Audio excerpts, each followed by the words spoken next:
کچھ لمحے ہوتے ہیں جو زندگی بدل دیتے ہیں۔ ایک دھماکہ، ایک فیصلہ یا شاید ایک مذاق، چھوٹی سی حرکت دشمن کے جذبات کو بھڑکا سکتی ہے۔ ملک کے ایک کونے سے لے کر دوسرے کونے تک لاشیں ہی لاشیں تھیں جنہیں اٹھانے والا کوئی نہ تھا۔ آپ ان شخص کی آنکھوں سے پوچھیں کہ جنگ کیا ہوتی ہے۔ 2 منٹ میں 1,40,000 لوگ، جبکہ ناگاساکی میں 75,000 لوگ ہلاک ہو گئے۔ آپ اس مٹی سے پوچھیں کہ جنگ کیا ہوتی ہے۔ پنجاب، سندھ، ممبئی، کولکتہ اور ڈھاکہ کے لوگوں کو اس وقت خبر ہوئی جب ملبہ تک سمیٹا جا چکا تھا۔ جنگ ہوتی کیا ہے، اس کے نتائج کیا ہیں، ایٹم بم کیا ہوتا ہے، جب یہ پھٹتا ہے تو اس کے نتائج کیا نکلتے ہیں، اور علی بریگیڈ ہیڈ کوارٹر پر حملے کے بعد جنگ کی دھمکی دیتا ہے۔ جنگ صرف فوجیوں تک محدود نہیں ہوتی، یہ ہمارے گھروں، ہسپتالوں اور سکولوں کو نشانہ بناتی ہے۔ سڑکوں پر دور دور تک لاشیں، عمارتیں زمین دوز، سڑکیں ختم، بجلی اور پانی بند، پبلک ٹرانسپورٹ ختم، خوراک کی سپلائی ختم، ہسپتالوں میں زخمیوں کی دہائیاں۔ السلام علیکم دوستو، 1947 میں جب ہم نے آزادی کا سورج دیکھا تو وہ لاکھوں لاشوں پر طلوع ہوا۔ یہ وہ سچ ہے جسے ہم کتابوں میں پڑھتے ہیں لیکن محسوس نہیں کرتے۔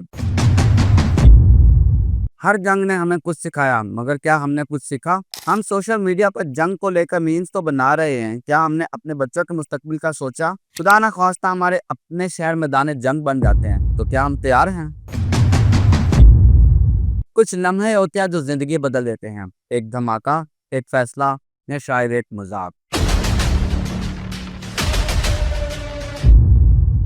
آج انڈیا اور پاکستان کی جنگی صورتحال میں ہمارے موبائل کی سکرین پر یہ چمکتی ہوئی میل کیا صرف ہنسی مذاق ہیں یا ہمارے دل کے اندر چھپے ہوئے خوف کو چھپانے کا ایک بہانہ؟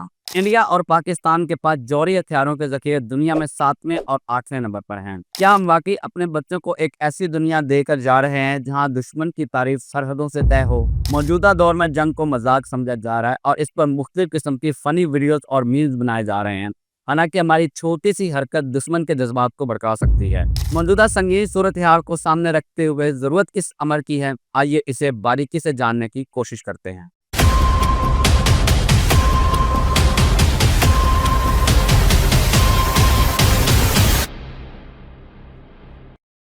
سال 1939 میں جرمن نے پولینڈ پر حملہ کیا، جو کہ دوسری جنگ عظیم کا آغاز تھا۔ یہ جنگ 35 دن چلی۔ پولیس اور فوج کی تعداد 9.5 لاکھ تھی۔ جرمنی، سلواکیا اور سوویت یونین کی 20 لاکھ فوج نے پولینڈ پر حملہ کر دیا۔ فوج کو 4,959 توپوں، 4,736 ٹینکوں اور 3300 جنگی طیاروں کی سپورٹ حاصل تھی۔ صرف ایک ماہ میں پولینڈ میں 1,99,700 لاشیں بچھ گئیں، اور یوں آرٹ، کلچر اور موسیقی کا مرکز پولینڈ راکھ کا ڈھیر بن گیا۔ ملک کے ایک کونے سے لے کر دوسرے کونے تک لاشیں ہی لاشیں تھیں جنہیں اٹھانے والا کوئی نہ تھا۔ پولینڈ کا ہر شہر آج بھی وار میوزیم لگتا ہے۔ آج بھی پولینڈ کے شہر کی گلیوں، بازاروں اور محلوں سے خون کی بو آتی ہے۔ جنگ کیا ہوتی ہے؟ آپ پولینڈ کے لوگوں سے پوچھیں، یہ آپ کو بتائیں گے کہ جنگ اور اس کے نتائج کیا ہوتے ہیں اور انسانوں کو جنگ سے کیوں نفرت کرنی چاہیے۔ آپ پولینڈ نہیں جا سکتے تو یورپ کے کسی خاندان سے پوچھیں کہ جنگ کیا ہوتی ہے۔ یورپ نے 1 ستمبر 1939 سے 2 ستمبر 1945 تک مسلسل 6 سال جنگ بھگتی۔ ان 6 برسوں میں امریکہ اور جاپان کے 6 کروڑ لوگ ہلاک ہو گئے۔ امریکہ نے آخر میں ہیروشیما اور ناگاساکی پر 2 ایٹم بم گرائے۔ ہیروشیما میں صرف 2 منٹ میں 1,40,000 لوگ، جبکہ ناگاساکی میں 75,000 لوگ ہلاک ہو گئے، اور جو بچ گئے وہ عمر بھر کے لیے معذور ہو گئے۔ جنگ عظیم 2 میں یورپ کا کوئی بھی شہر سلامت نہ رہا۔